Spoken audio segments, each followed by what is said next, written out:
Welcome to the workshop. Today we want to take a look at section 5.3, the depth first search. And this is kind of similar to what we did with the breadth first search, but it's a slightly different process. So we get an algorithm for this search, much like we did for the breadth first search. But rather than trying to walk through the algorithm and then apply the algorithm, what we're going to do is we're going to take a very brief look, say, hey, this is the algorithm, and then we're going to look at a couple of examples of using it because it's much easier to demonstrate, and then I'll leave it for you to read through for yourself and observe that what we're doing is exactly the algorithm. You may find that you want to watch the video, read the algorithm, and then watch the video again.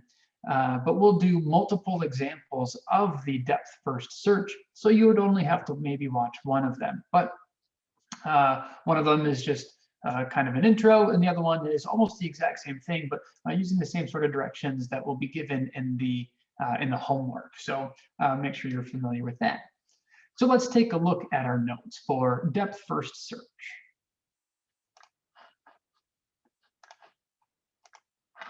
All right, so I said that we would take a look at the algorithm itself first, and that's actually on the second page of our notes. So if we scroll to the next page, this is the algorithm. It's not an unreasonably large algorithm. I'd say it's pretty comparable to the breadth first search, if I remember correctly.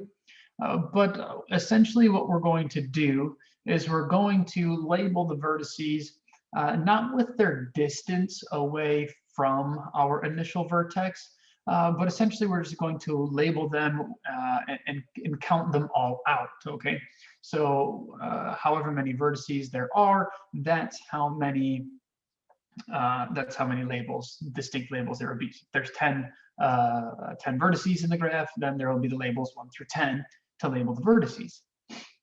We're also going to assign predecessors, much like we did in the breadth first search algorithm.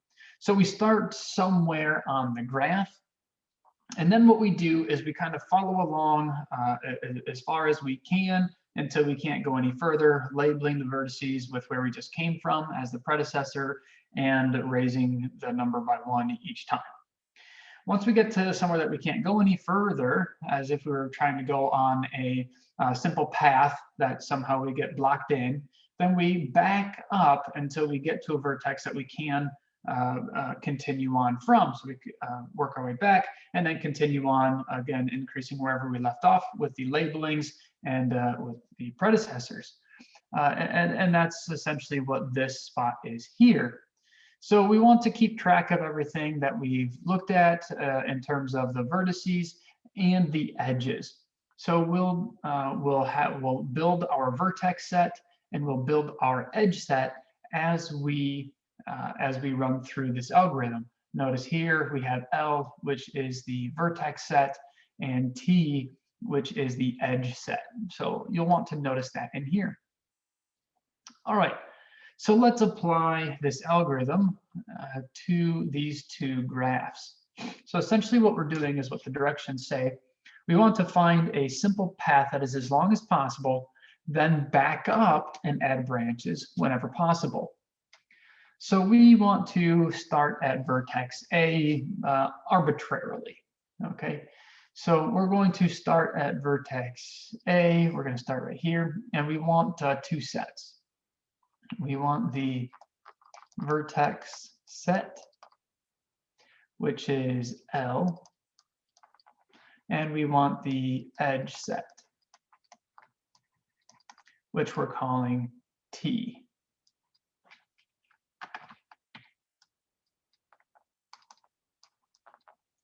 Now for the edge set, rather than giving it as the two element subsets, I'm going to give the two elements, but I'm going to not put them in a set. I'm just going to write them next to each other, and we can understand that as representing an edge, and that should be okay. So all that I want to do is I want to create a simple path that goes as far as I can go, and then once I can't go any further, then I'll stop. Now, what does it mean to not be able to go any further? Well, I'm trying to create a simple path, so I can't revisit any vertex that I've already been to. So let's travel from A to E. All right, so that's the first traveling that we're going to do. So we've already visited vertex A, so let's add that to the vertex set. And we just went to E, so let's add that to the vertex set. But to get to E, we traveled along the edge AE. Okay, cool. We should also, again, assign a distance and a predecessor to each vertex. Or not a distance, I'm sorry, just simply a labeling. So 1, 2, E has predecessor A. All right, cool. And we continue on. Lots of different ways we can go here, at least 3 different ways. I'm going to choose to go to vertex C. So I travel along this edge to vertex C. I label it 3 because I'm just increasing the label by 1 each time. Has predecessor E. So I just got to vertex C. And the edge that I added to the edge set is the edge EA. EC. Excellent. Once I'm there, I could go to D if I wanted to, but I'm going to go to B just for kicks and giggles. So we go to B. We traveled edge CB. And of course, we'll give that a label of 4 because we increased the label by 1 each time. And we came from vertex C, so C is the predecessor.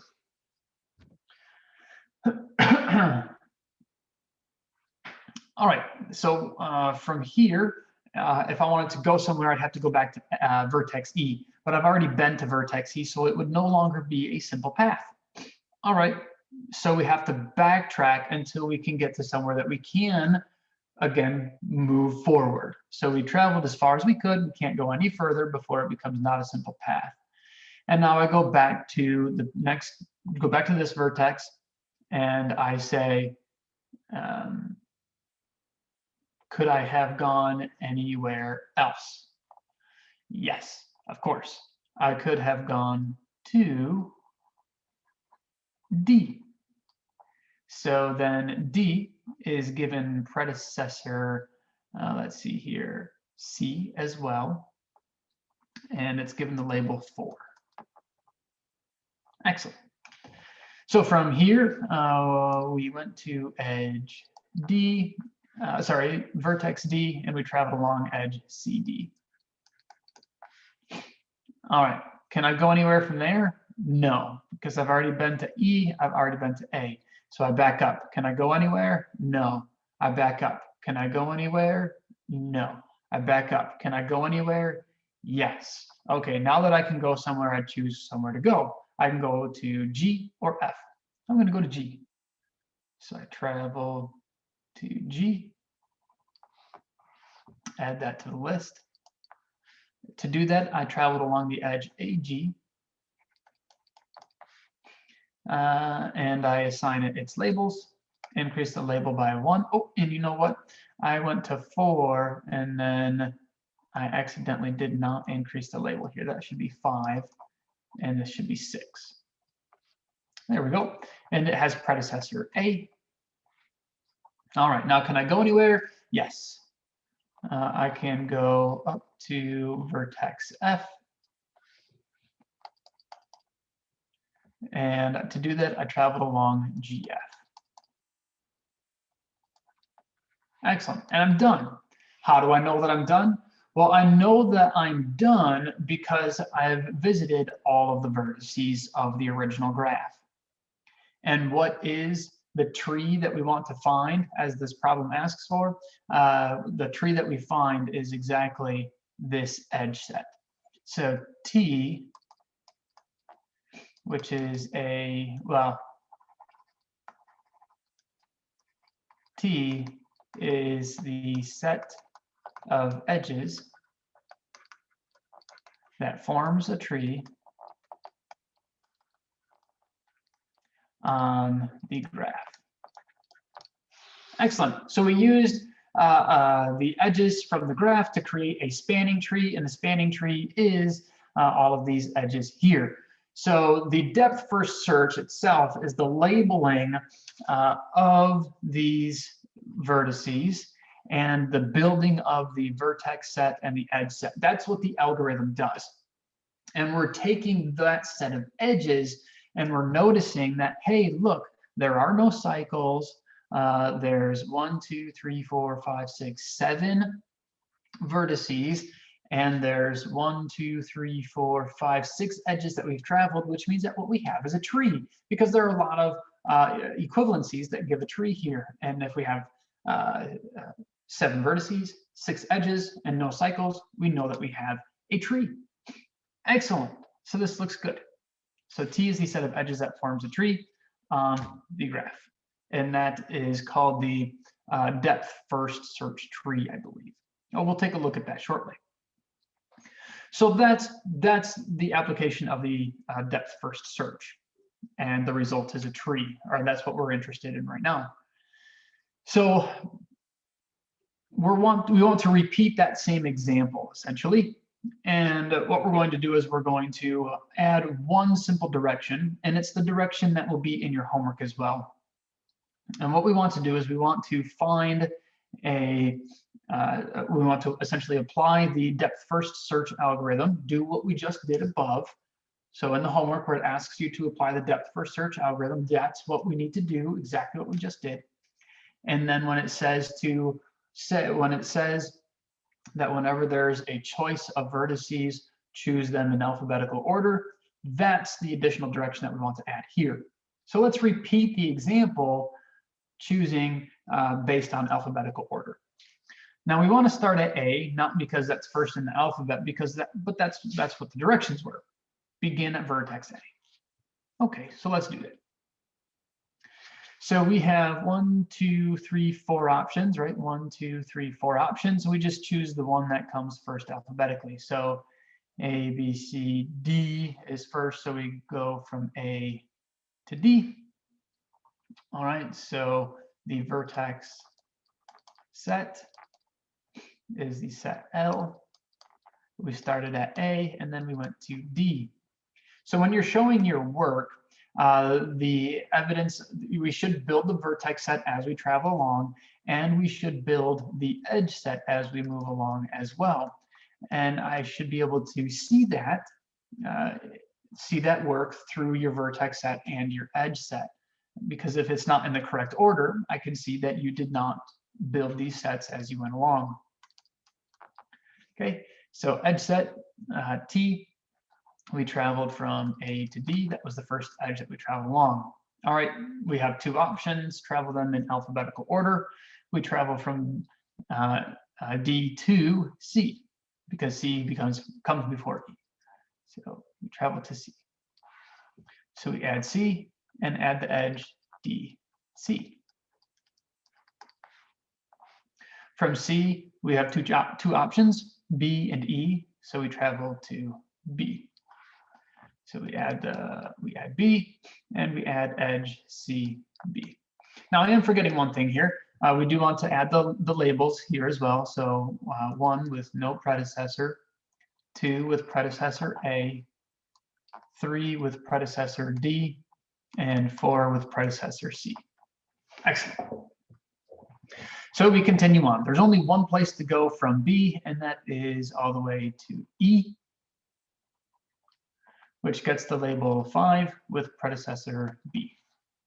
So we add vertex E and edge BE. All right, can I go anywhere from there? No, because I've already visited C, B, D, and A. So there's nowhere to go from this vertex. So I have to back up. Is there anywhere that I can go from B? No, I've already been to E and C. So I back up. I go to C. When I'm at C, is there anywhere else I could have gone? No, because I've already been to E now. All right, so I back up again to D.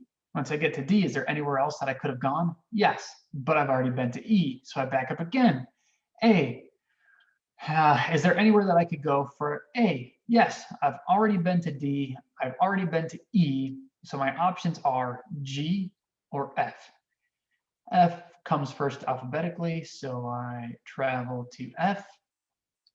Give it the label 6 with predecessor A, add F to the list of vertices, and add the edge AF to the list of edges. From here, there's only one place that I can go from B, from F. So I travel along that edge to G. So F to G, that adds G to the list of vertices. It's the last vertex, so I can close that up. F to G, that's the last edge I'm traveling, so I can close that up. And T is the graph, the spanning subgraph, the spanning tree. That's what I'm looking for. All of those were essentially correct words, mostly. T is the spanning tree formed by the depth first search. Excellent. So in this case, it's a little bit weird because we're referring to the T, the edge set, as the spanning tree, but it's okay to do that because we know what the vertex set is. It's just the vertices of the graph. So when we're talking about a spanning tree, we're talking about the vertices of the graph.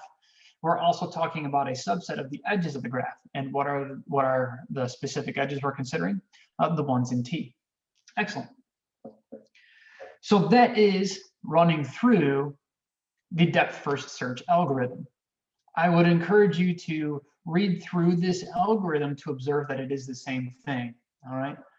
If you have any questions about that, please let me know. But I want to follow that up with just a couple of quick theorems. We're not going to spend any time proving them, so we just want to give a couple of statements and then continue on using them. So when we apply the depth first search algorithm to a graph G, the edges and the vertices form a tree. Excellent. This is exactly the result we already used for the depth first search. Let's see here. And if G itself is connected, right? For us, it was already connected. But if G is actually connected itself, then the result is a spanning tree. And again, that result is what we use. So we didn't say these results yet, but there are cases where these results are not true. If G itself were not connected, it would not create a spanning tree, because of course you can't have a spanning tree of a graph that is not connected, right? Because a tree is connected. All right. So some definitions. The tree that we found in our examples, and the tree referred to right here, this tree, is simply referred to as T, much like we did in our example. So the tree T called is, the tree T is called a depth first search tree, which I believe is what I said already. Depth first search tree. Excellent. The edges are called tree edges, right? The edges of T. Every edge that's not in T is called a back edge. And we'll use this idea of back edges in our next example. Actually, not our next example, 2 examples from now. All right, and the labeling of the vertices is called a depth first search numbering.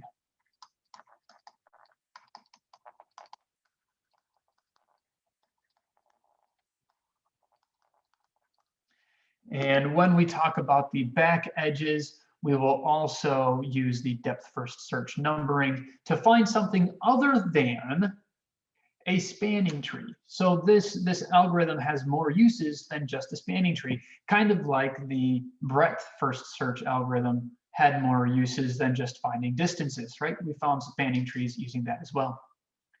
All right, but that's all that I wanted to share for this video. So I'll see you guys back in the workshop very shortly to continue looking at the depth first search algorithm. See you soon.